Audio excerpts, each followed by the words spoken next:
Hello student, I am Gaurav Singh. Today we start next lecture on biology, basic biology. हाँ?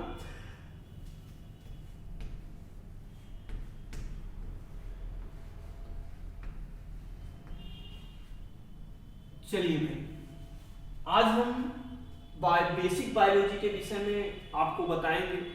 Basic biology start करेंगे, एक sequence में हम पढ़ते हुए चलेंगे, ठीक है। लेकिन लेक्चर स्टार्ट करने से पहले हम आपसे एक रिक्वेस्ट करेंगे कि भाई इससे पहले हम 4-5 वीडियो अपलोड कर चुके हैं। अगर आपको अच्छा लगा हो वीडियो तो उसको सब्सक्राइब कीजिए और सब्सक्राइब करने के बाद लाइक कीजिए और हाँ, कमेंट करना ना भूलिए। कमेंट करके हमको बताइए कि वीडियो कैसा था और क्या आपकी रिकमेंडेशन है नेक्स्ट फ्यूचर में। अगर आपको जानना है बायोलॉजी के विषय में तो हमको आप कमेंट के जरिए आप बता सकते हैं। हाँ, एक बात और कि आपका भाई लाभ तो हो ही रहा है, साथ ही साथ आप अपने दोस्तों को भी शेयर कीजिए और अगर वीडियो अच्छा लगे तो उनसे भी बोलिए कि सब्सक्राइब कीजिए और हमको कमेंट कीजिए, बताएं कि क्या आपको आगे पढ़ना है या लेक्चर कैसा लग रहा है, ठीक है। तो आज हम भाई स्टार्ट कर रहे हैं बेसिक से एकदम, और बेसिक ये स्टार्ट कर रहे हैं बायोलॉजी का। ये आपके 9 से 12 and also cover the BSc and whole the competitive exam like इस समय जो यूपी टीजीटी पीजीटी, हाँ, केवीएस एनबीएस और उसके अलावा भाई आपका कह सकते हो जीएससी लेक्चरर, ठीक है। तो सबको वो कवर करेगा ये टॉपिक जो हम बेसिक से स्टार्ट कर रहे हैं, ठीक है। नीचे से just like a ladder like कि भाई पहले स्टेप से लास्ट स्टेप तक हम चलेंगे, ठीक है। चलिए, तो भाई बायोलॉजी क्या होता है? बायोलॉजी बहुत ही इजी है।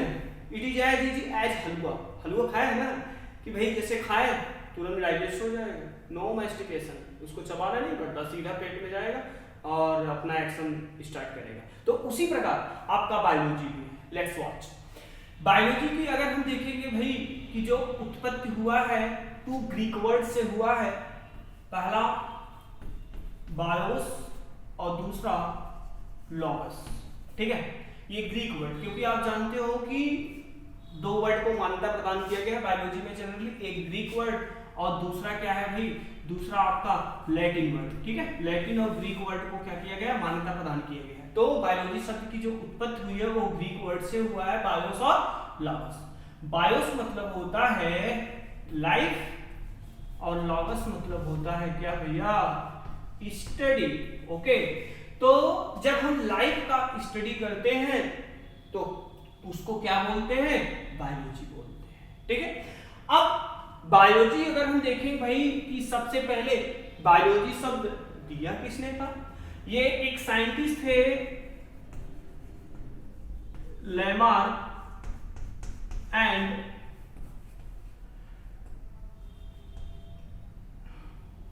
ट्रेविलियनस, ठीक है।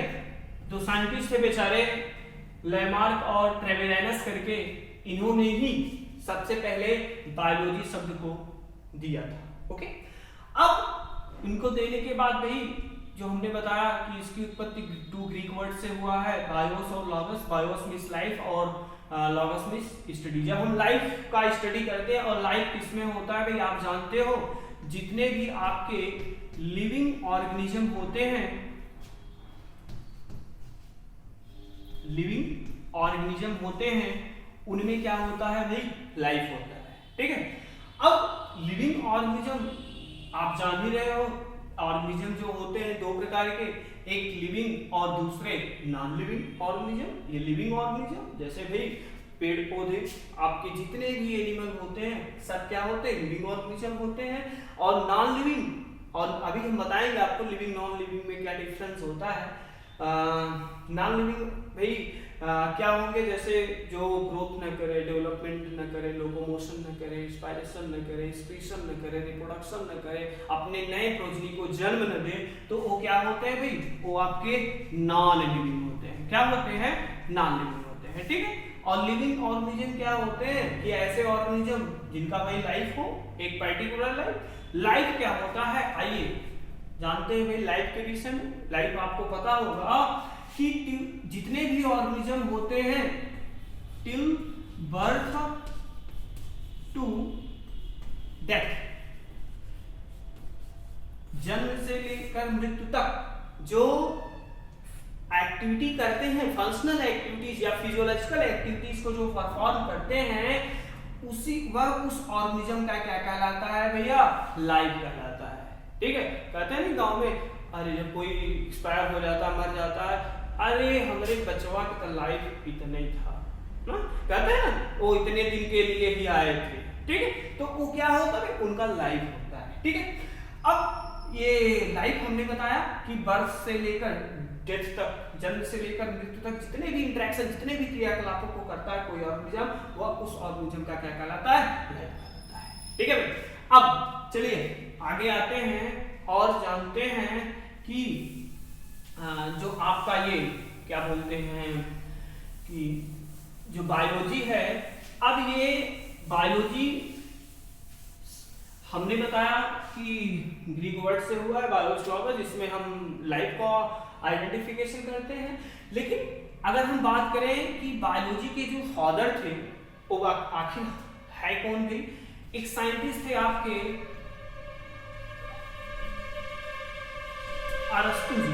ठीक है, अरस्तु को क्या बोलते हैं? ये भाई father of biology, father of biology.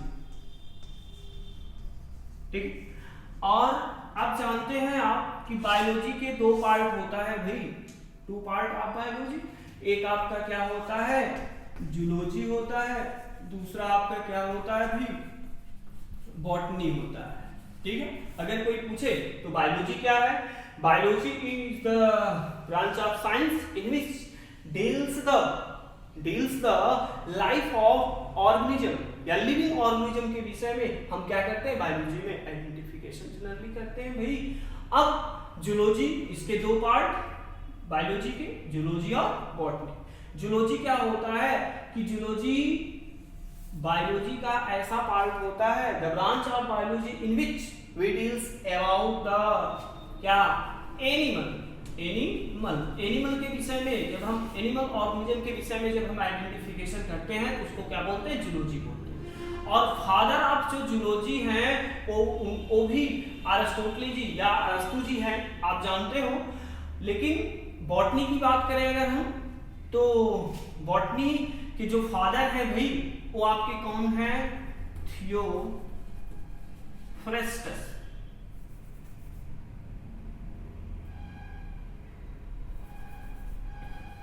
Theophrastus. ठीक है, अब थियोफ्रेस्टस को फादर ऑफ बॉटनी बोलते हैं। और बॉटनी क्या होता है कि जब हम प्लांट के विषय में जब हम आइडेंटिफिकेशन करते हैं, shrub, herb, trees, all of words that is belonging from the botany. तो बॉटनी में जब हम प्लांट्स का आइडेंटिफिकेशन करते हैं, ठीक है, तो उसको क्या बोलते हैं भाई? उसको हम बॉटनी बोलते हैं। ठीक है, अब बॉटनी क्या होता है? The branch of biology in which we deals about the plant. Okay, तो फादर ऑफ बॉटनी कौन थे? आपके थियोफ्रेस्टस। और फादर ऑफ बायोलॉजी और फादर ऑफ जूलॉजी कौन थे? आपके अरस्तु जी थे। ठीक है, अब चलिए अब आगे आते हैं कि बायोलॉजी में भाई हमने बताया कि आपके लिविंग ऑर्गेनिज्म को पढ़ना है। लिविंग ऑर्गेनिज्म हमने बताया कि लिविंग ऑर्गेनिज्म क्या होते हैं? जिनका भाई एक लाइफ होता है और उस लाइफ के दौरान वो क्या करते हैं? ग्रोथ करते हैं, डेवलपमेंट करते हैं, रिप्रोडक्शन करते हैं। लिविंग ऑर्गेनिज्म का केवल एक फंडा होता है, एक मेन कैरेक्टर होता है, they give birth to young ones. ठीक है, वो अपने ही जैसे बच्चे को क्या करते हैं? जन्म देते हैं। ठीक है भाई, अब हम आगे बढ़ते हैं और आपको बताएंगे भाई कि बायोलॉजी जो होता है, बायोलॉजी में अगर हम बात करें तो जितने भी आप जानते हो कि लिविंग ऑर्गेनिज्म के विषय में अगर आपको पढ़ना है तो ये जो इन्वायरमेंट है पूरा आपका या सराउंडिंग है, इतने एनिमल या इतने ऑर्गेनिज्म है जिनको हम आसानी के साथ क्या आइडेंटिफिकेशन कर सकते हैं? ये करना भाई बहुत मुश्किल है। ठीक है, कि इतना बृहद समाज है या इतने जैसे बृहद समाज में इतने लोग हैं, सबके लोग सब लोग के विषय में क्या हमको पता है? नहीं, उनके विषय में कौन किसका क्या कैरेक्टर है, किसका नहीं है, सबके विषय में हमको नहीं पता, ठीक है। लेकिन बायोलॉजी में उसी प्रकार बायोलॉजी में भी जितने भी आपके एनिमल वगैरह सब आपके पूरे सराउंडिंग में फैले हैं, उनको हम क्या करते हैं, उनको हम आप जानते हो कि एक है आपका टैक्सोनॉमी। टैक्सोनॉमी में क्या होता है, वर्गीकी में आप जानते हो कि जितने भी एनिमल वगैरह हैं, ठीक है, प्लांट हैं, उनको हम क्या करते हैं, छोटे बड़े ग्रुप में अरेंज करते हैं, समूहों में या ग्रुप्स में उनको क्या करते हैं, उनको उनका नेमिंग करते हैं, उनके कैरेक्टर को देखते हैं, ठीक है, उनके फिजियोलॉजी को देखते हैं, उनके एनाटॉमी को देखते हैं, तब जाके उनको हम छोटे बड़े ग्रुप में क्या करते हैं, अरेंज करते हैं, ठीक है। तो उसको बोलते हैं सिस्टमेटिक्स। क्या बोलते हैं? सिस्टमेटिक्स, ठीक है। अब सिस्टमेटिक्स हमने क्या बताया, सिस्टमेटिक के अनुसार जितने भी एनिमल इतने बृहद समूह में जो एनिमल है उनको छोटे बड़े ग्रुप में हम अरेंज कर देते हैं, ठीक है। ये अरेंज किसने करवाया या कह सकते हैं ऐसे कौन बताया भाई ये सब उनको छोटे बड़े ग्रुप में अरेंज कर दें? क्योंकि आप जानते हो एक साइंटिस्ट थे कैरोलस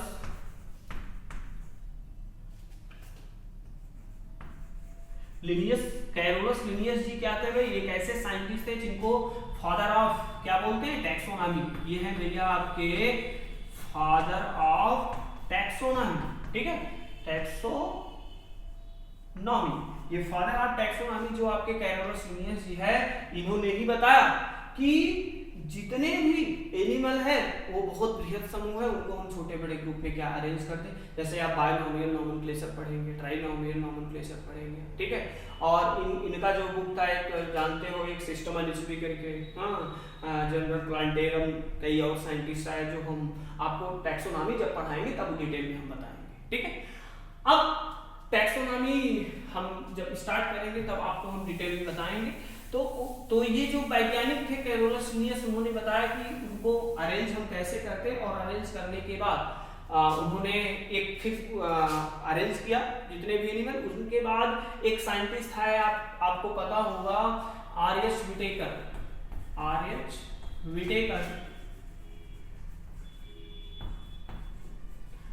विटेकर ने क्या किया भाई, आर.एच. विटेकर ने 5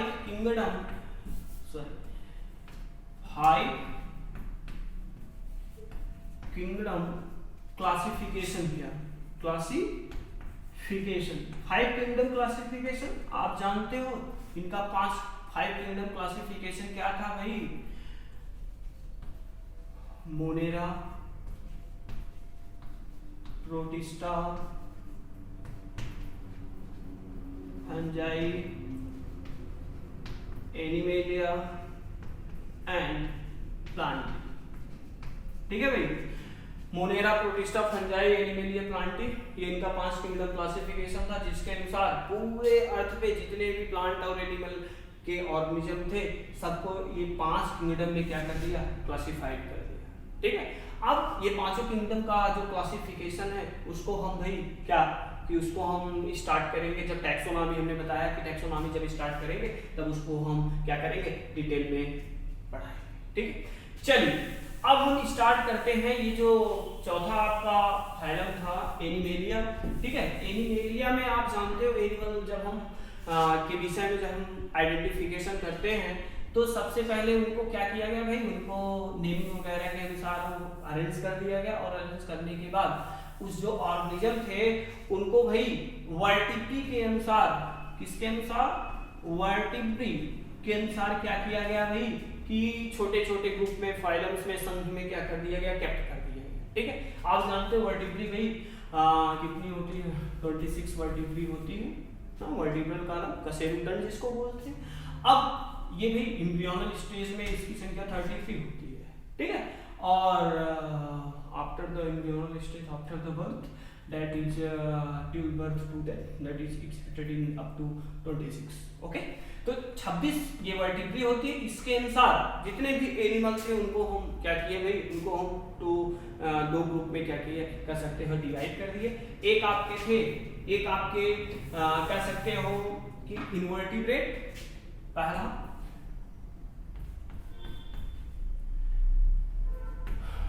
इनवर्टिब्रेट्स और दूसरा आपका क्या है भाई, दूसरा आपके वर्टिब्रेट्स। ठीक है, अब चलिए इनवर्टिब्रेट्स के विषय में आज हम अध्ययन करते हैं। ठीक है, और पहला इनवर्टिब्रेट और वर्टिब्रेट आप जान ही गए हैं कि जिसमें भाई ये 26 जो हमने बताया कि बैकबोन जो होता है, बैकबोन यानी इसको क्या बोलते हैं, वर्टिब्री। ये वर्टिब्री जिसमें क्या हो, एब्सेंट हो, उसको क्या बोलते हैं, इनवर्टिब्रेट। और जिसमें भाई ये 26 वर्टिब्री क्या हो, प्रेजेंट हो, उसको क्या बोलते हैं, वर्टिब्रेट्स बोलते हैं। ठीक है, अब इनवर्टिब्रेट्स के विषय में हम क्या करेंगे, आइडेंटिफाई करेंगे। और इनवर्टिब्रेट्स आप जान ही रहे हो जितने भी आपके फाइलम हैं, आपके कह सकते हो 10 फाइलम आपका जनरली है। ठीक है, जैसे आपका प्रोटोजोआ हो गया, पोरीफेरा हो गया, coelenterata, platyhelminthes, aschelminthes, annelida, mollusca, arthropoda, echinodermata. ठीक है, उसके बाद आपका कॉर्डेटा मतलब आपके वर्टिब्रेट्स के मेंबर उसमें आएंगे। ठीक है, 10वां फाइलम है, लेकिन 9 फाइलम आपके प्रोटोजोआ से लेकर इकानोडर्मेट्स तक जितने भी हैं उनको क्या बोलते हैं, इनवर्टिब्रेट्स बोलते हैं। ठीक है, तो इनवर्टिब्रेट्स में पहला जो आपका फाइलम है फर्स्ट, उसको बोलते हैं क्या, प्रोटोजोआ।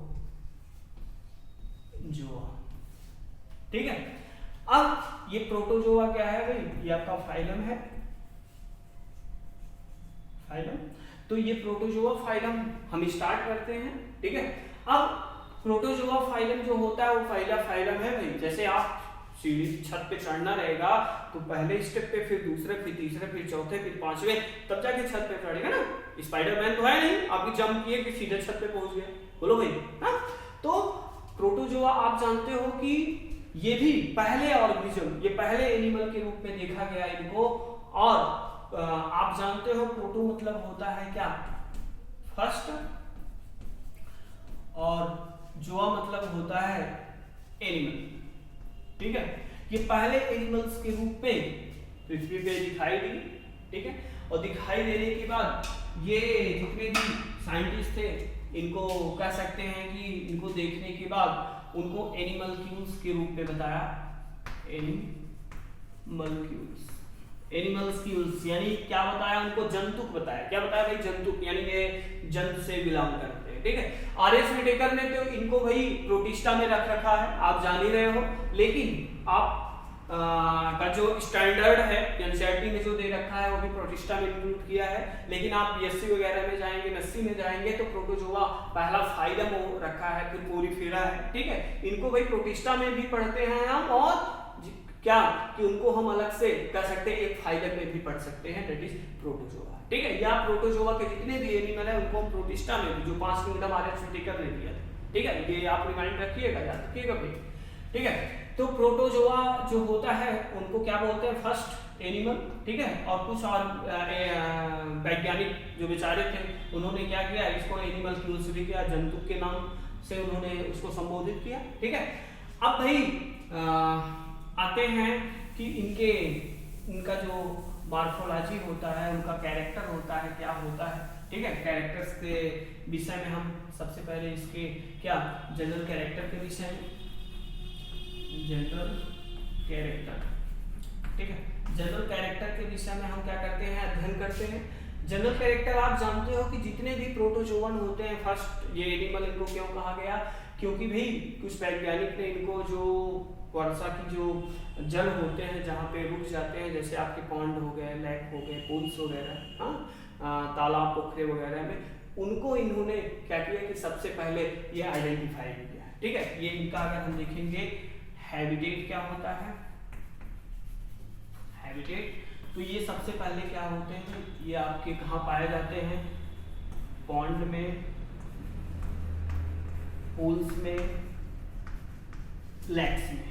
ठीक है, तालाब में, पोखरे में और झील वगैरह में क्या होते हैं, ये जनरली पाए जाते हैं। ठीक। और ये कॉलोनियल होते हैं, क्या होते हैं? कॉलोनियल होते हैं। फ्रेश वाटर फॉर्म होते हैं, फ्रेश वाटर फॉर्म। और क्या होते हैं भाई?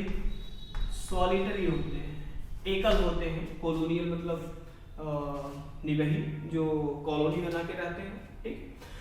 तो ये इनका क्या होता है? हैबिटेट होता है, ठीक है।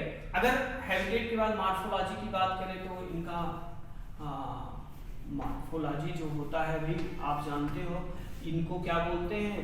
ये एसेलुलर ORR यूनिसेलुलर ऑर्गेनिज्म इनको बोलते हैं, ठीक है। Unicellular organism. यूनिसेलुलर ऑर्गेनिज्म आप जान ही रहे हो भाई कि एक कोशिकीय जीव, ठीक है। अब एक कोशिकीय और बहुकोशिकीय मल्टीसेलुलर ऑर्गेनिज्म आप जानते ही, ठीक है। अब यूनिसेलुलर और मल्टीसेलुलर क्या होता है भाई? अब ये मतलब नहीं कि यूनिसेलुलर मतलब जिनका एक सेल से बना हो यूनिसेलुलर, और जो बहु सेल से बने होते हो बहुकोशिकीय उनको बोलते हैं, ठीक है। ये तो कक्षा 2 वाले बता देंगे बच्चे कि एक कोशिकीय और बहुकोशिकीय। लेकिन आप भाई जब स्टैंडर्ड में जाओगे तो ये कोई टर्म नहीं है कि आप एक कोशिकीय बहुकोशिकीय केवल सेल के आधार पर कर सकते, नहीं। आप कैसे बताओगे कि भाई जो यूनिसेलुलर होते हैं, यूनिसेलुलर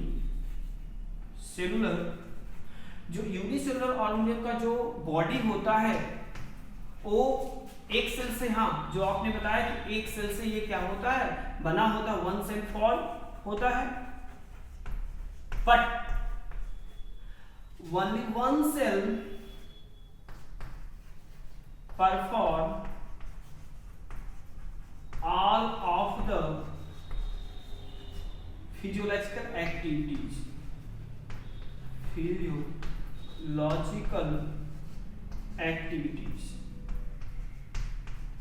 इसका मतलब समझे भाई कि बॉडी जो होता है एक सेल से बना होता है, फॉर्म होता है, लेकिन only one cell perform, एक सेल जो होता है वो क्या परफॉर्म करता है? ऑल द फिजियोलॉजिकल एक्टिविटीज, ठीक है। जैसे मल्टीसेलुलर ऑर्गेनिज्म भाई कई सेल रहेंगे, कई मिलकर कई प्रकार के कार्यों को परफॉर्म करेंगे, लेकिन इस बेचारे के पास केवल एक ही सेल है और वही एक ही सेल क्या करता है? सभी फंक्शनल एक्टिविटीज को परफॉर्म करता है, ठीक है भाई। जैसे रिस्पायरेशन हो गया, डाइजेशन हो गया, एक्सक्रीशन हो गया, रिप्रोडक्शन हो गया, सब किसके द्वारा होगा? सब केवल एक सेल के द्वारा होता है। लेकिन मल्टीसेलुलर ऑर्गेनिज्म में कई सेल रहेंगे जो क्या करेंगे भाई? कई प्रकार के फंक्शनल एक्टिविटीज को परफॉर्म करेंगे, ठीक है। चलिए अब और क्या इनका कैरेक्टर है भाई? अगर हम बात करें कि इनका बॉडी ऑर्गेनाइजेशन का,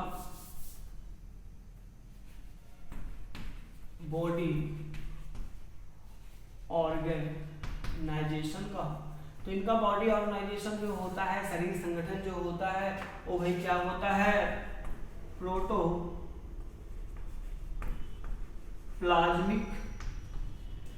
grade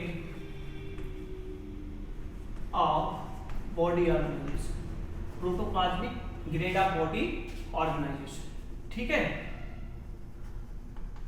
protoplasmic grade of body organization क्या होता है कि जीवद्रव्यीय संगठन का, जीवद्रव्यीय ग्रेड का इनका बॉडी जो होता है वो संगठित होता है, ऑर्गेनाइजेशन होता है, ठीक है। मतलब भाई इनमें आप जान ही रहे हो कि एसेलुलर या यूनिसेलुलर ऑर्गेनिज्म होते हैं, बहुकोशिकीय जंतु होते नहीं कि भाई इसमें ऑर्गन लेवल या organ system level body organization पाया जाए, ऐसा तो है नहीं, ठीक है।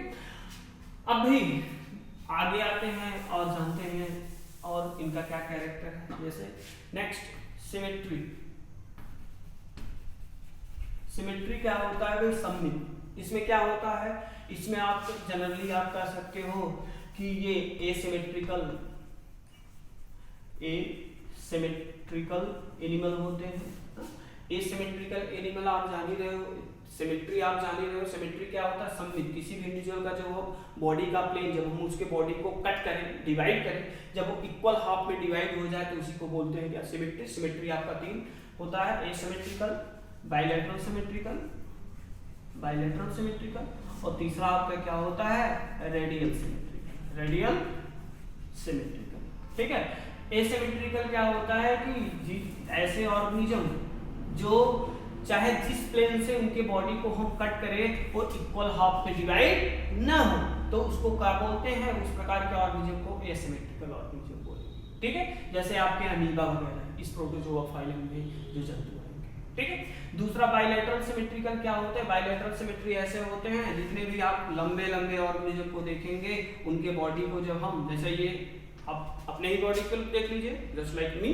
ठीक है, अब एक गौरव सिंह की बॉडी को यहाँ से कट करेंगे, 2 गौरव सर हो जाएंगे ना, आपको जूलॉजी जब ढेर सारा पढ़ाने लगेंगे। ठीक है, तो उसी प्रकार ये बायलैटरल सिमेट्री में क्या होगा कि भाई इसको हम अगर बीचों बीच यहाँ से काटे तो ये 2 पार्ट में डिवाइड हो जाएगा, 2 इक्वल हाफ में। तो इस प्रकार जितने भी ऑर्गेनिज्म लंबे लंबे आपके दिखे सब में क्या होगा, बायलैटरल सिमेट्री पाया जाएगा। ठीक है, जैसे आपके एस्के हेलमिंथीज वगैरह, प्लेटे हेलमिंथीज के आपके मेंबर रहेंगे। ठीक है, उसके अलावा आपके कह सकते जितने भी कार्डिक या वर्टिब्रेट के जितने भी मेंबर रहेंगे सब में बायलैटरल सिमेट्री पाई जाएगी। ठीक है भैया, अब चलिए इधर देखिए भैया राजा मुन्ना, आपके रेडियल सिमेट्री क्या होता है। रेडियल सिमेट्री आप जान ही रहे हो कि जितने भी आपके क्या आपके राउंडेड इंडिविजुअल मिले जिनके हम बॉडी को क्या करें भाई, अगर हम कट करें तो वो क्या हो कि वो 2 more than 2 and equal half, 2 अधिक से अधिक इक्वल हाफ में अगर डिवाइड हो जाए तो उसमें कौन सी सिमेट्री होगी, रेडियल सिमेट्री। जैसे ये सर्कल है भाई,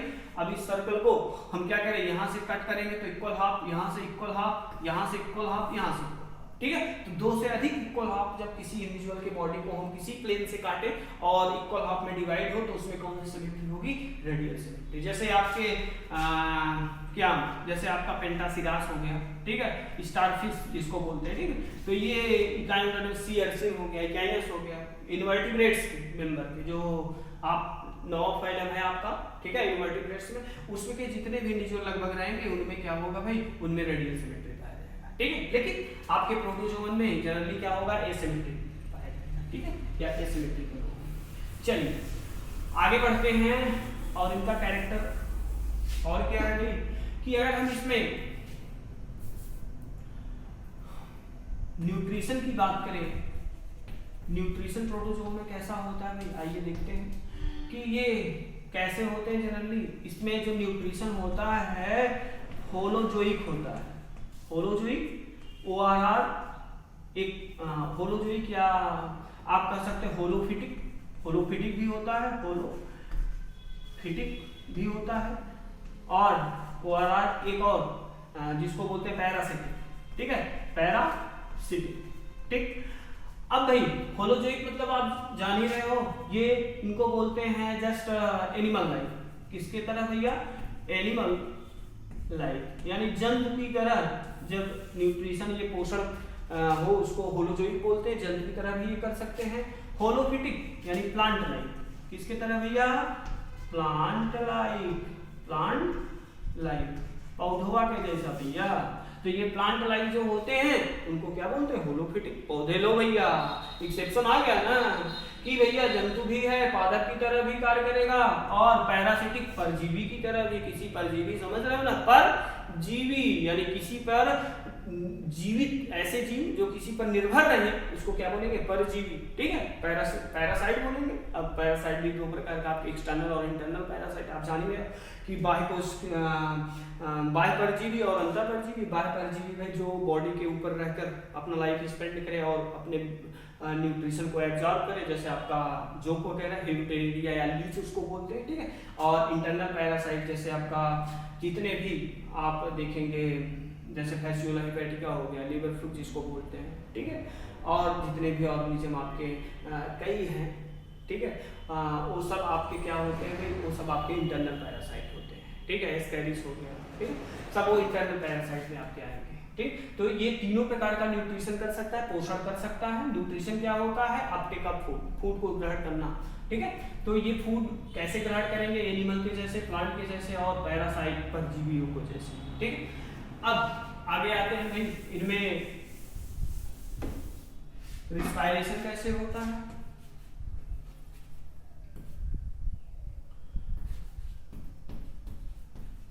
रिस्पायरेशन एंड एक्सक्रीशन। रिस्पायरेशन और एक्सक्रीशन क्या होता है भाई, आप जान ही रहे हो कि रिस्पायरेशन आप जान रहे हो कि रिस्पायरेशन और एक्सक्रीशन इनमें क्या होता है, कोई स्पेसिफिक ऑर्गन तो या ऑर्गन सिस्टम तो पाया नहीं जाएगा भैया, तो इसमें क्या होगा, बॉडी सरफेस के द्वारा, किसके द्वारा, बॉडी सरफेस यानी शरीर सतह के द्वारा, ठीक है। शरीर सतह आप जान ही रहे हो कि भाई बॉडी ऐसा उनका रहेगा कि उसी के द्वारा ये रिस्पायरेशन भी होगा और एक्सक्रीशन भी करेगा, ठीक है। तो ये बॉडी सरफेस शरीर सतह के द्वारा इसमें क्या होता है, इसमें रिस्पायरेशन और एक्सक्रीशन होगा। अब इनका जो एक्सक्रीटरी प्रोडक्ट होगा, एक्सक्रीटरी प्रोडक्ट जो होगा भैया वो क्या होगा, एक्सक्रीटरी प्रोडक्ट इनका क्या होगा, इनका अमोनिया होगा, क्या होगा, अमोनिया होगा, ठीक है। एक्सक्रीटरी प्रोडक्ट इनका अमोनिया होगा, कि अमोनिया जैसे एक्सक्रीटरी प्रोडक्ट रिलीज करने के आधार पे भी कई प्रकार के ऑर्गेनिज्म होंगे, अमोनोटेलिक होंगे क्योंकि ये अमोनिया का उत्सर्जन करते हैं इसीलिए इनको अमोनोटेलिक, यूरियोटेलिक होंगे जो यूरिया का एक्सक्रीशन करते हैं, जैसे आपके एम्फीबियन हो गए, मैमल्स हो गए, ठीक है, वर्टिब्रेट्स के मेंबर, ठीक। उसके अलावा आपके यूरिकोटेलिक हो गए जो यूरिक एसिड का उत्सर्जन करते हैं, हम आपको आगे बताएंगे। जैसे आपके जितने भी बर्ड्स, एवीज क्लास जो आपका है वर्टिब्रेट्स का, उसके जितने भी पक्षियां होती है सब यूरिकोटेलिक होती है जो यूरिक एसिड का उत्सर्जन करती है, एक्सक्रीशन करती है, ठीक है भैया। अब आगे आते हैं, इनमें लोकोमोशन कैसा होता है, लोकोमोशन आप समझ रहे हो ना, कि एक स्थान से दूसरे स्थान पे जो गति जिसको बोलते हैं, that is known as the locomotion. Locomotion इसमें भाई कई प्रकार के ऐसे ऑर्गन कह सकते हैं, ऑर्गन नहीं कह सकते हैं, ऐसे स्ट्रक्चर पाए जाते हैं बॉडी में जिसके द्वारा ये क्या करते हैं भाई, लोकोमोशन करते हैं, गति करते हैं। जैसे आपका स्यूडोपोडिया हो गया, स्यूडोपोडिया, सीलिया हो गया, और क्या हो गया भैया, फ्लैजिला, ठीक है। स्यूडोपोडिया हो गया, सीलिया हो गया और फ्लैजिला हो गया, ठीक है। अब हाँ, स्यूडोपोडिया आप जैसे जानते हो जैसे अमीबा वगैरह, ठीक है, इसमें स्यूडोपोडिया की तरह द्वारा क्या होगा, लोकोमोशन गति करेगा, एक स्थान से दूसरे स्थान पे गति करेंगे। सीलिया किसके द्वारा भाई, जो आपके कह सकते हो कि जो पैरामीशियम है, ठीक है, पैरामीशियम की पूरे बॉडी पे सीलिया जस्ट लाइक हेयर की तरह पाए जाते हैं, ठीक है, जिसको आप रोम भी बोलते हैं, ठीक है। स्यूडोपोडिया को पादाप बोलेंगे, उत्पाद भी बोलेंगे, ठीक है, और सॉरी उत्पाद बोलेंगे जिसके द्वारा लोकोमोशन करेंगे। इसके द्वारा ये रोम वगैरह भी है जिसके द्वारा ये लोकोमोशन करेंगे। पैरामीशियम वगैरह हो गया। फ्लैजिला किसके द्वारा भाई, जैसे यूग्लिना आप जानते हो, यूग्लिना, ठीक है, तो यूग्लिना क्या है आप जानिए, उसमें फ्लैजिला पाया जाता है, इसके द्वारा ये एक स्थान से दूसरे स्थान पे गति करेगा, ठीक है। या आपके ट्रिपेनोसोमा वगैरह, गैम्बेनिस वगैरह भी हैं जो क्या करेंगे, फ्लैजिला